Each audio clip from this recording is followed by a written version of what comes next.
witness at the Truth Commission says victims were forced to incriminate themselves or be tortured.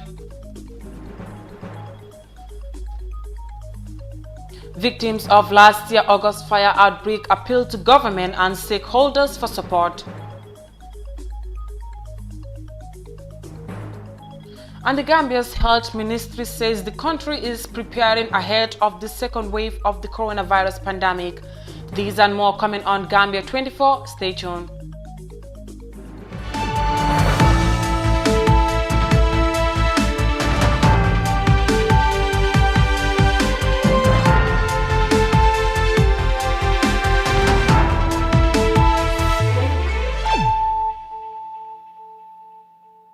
Good evening, this is Gambia24 with me, Sohna Tunkara, and to our news in detail. The Truth, Reconciliation and Reparations Commission continued its investigations on the series of human rights violations incurred on victims during the then President Yahya Jammeh's regime. Basiru C., a member of the defunct NIA Special Operations, testified today on some of the unlawful arrest, detention and torture of victims he carried out. More of that in this report. The National Intelligence Agency Office was directly ordered by the former president to conduct a series of atrocities in the country during his dictatorship. The agents, who were mostly feared due to their proclaimed special operations,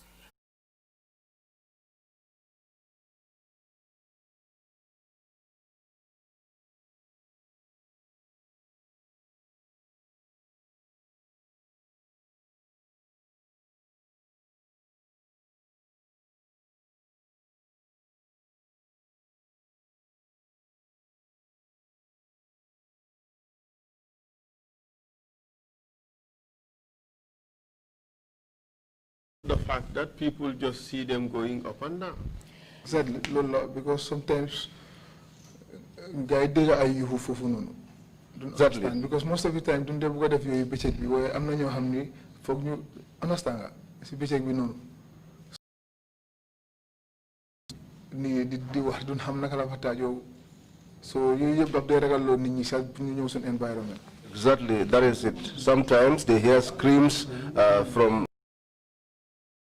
Sometimes we don't even want to do things in the daytime, but in some occasions we have to do that. And so when they hear these screams, they know what is really happening.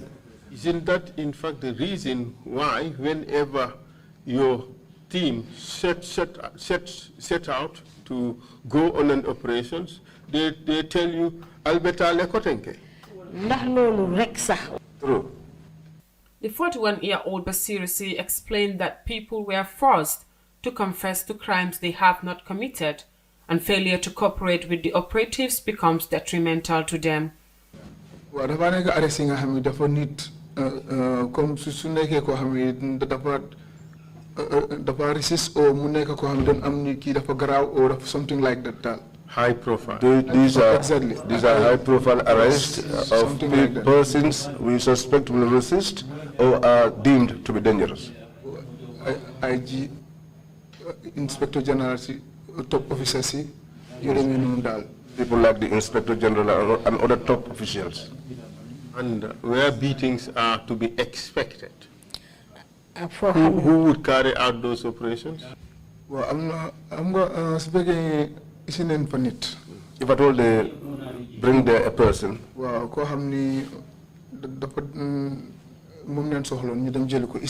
someone that we wanted and have picked him or her up, they will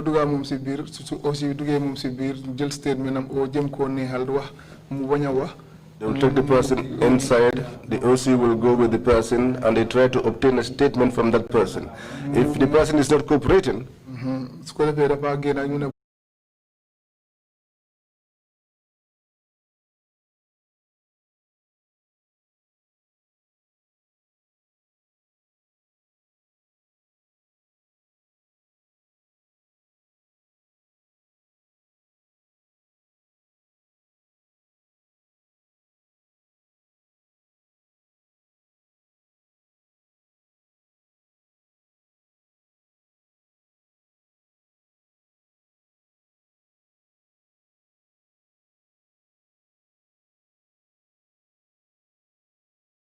who appeared before the commission. Victims were first tortured by the NIA before the interception of the death squad joiners. Basiru Say was born in Banjul in 1979. He joined the Gambia National Army in 2001 and after serving for 12 years in the army in 2013 with a corporal rank. He joined the NIA in 2015 and is still State Security Service. For iAfrica TV, Sohna Tunkara. That was Basiru Say revealing to the Truth Commission on some of the human rights violations he did. Now, the Minister of Health, Dr. Ahmadu Lamin Samate, has provided a situation report on COVID-19 in the Gambia during Select Committee's meeting on health on Thursday, saying his ministry is prepared ahead to address any resurgence of the pandemic. And the recent rather, the Gambia has witnessed an increase in the number of new cases recorded daily after a month of decline in the country. More of that in this report by Fatoumata Kasim. As some European countries are battling with the second wave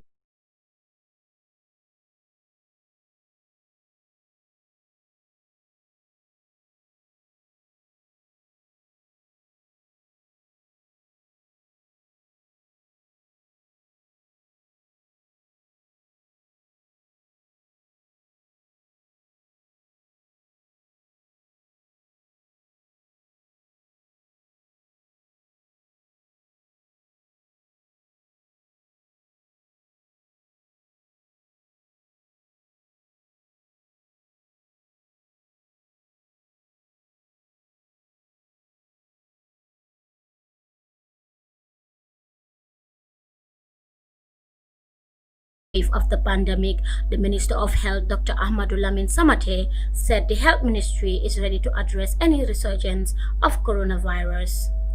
Different COVID-19 vaccines recommended by health officials are currently available on a large scale in developed countries. The Gambia Health Minister said the country has chosen to participate in the COVID-19 vaccines. Now, when the H1N1 viruses hit some parts of the world, the international community, especially those in the health sector, realized that access to the vaccine of the developing countries, low-income countries. So, as a result, we do put sanity there and ensure that things are working.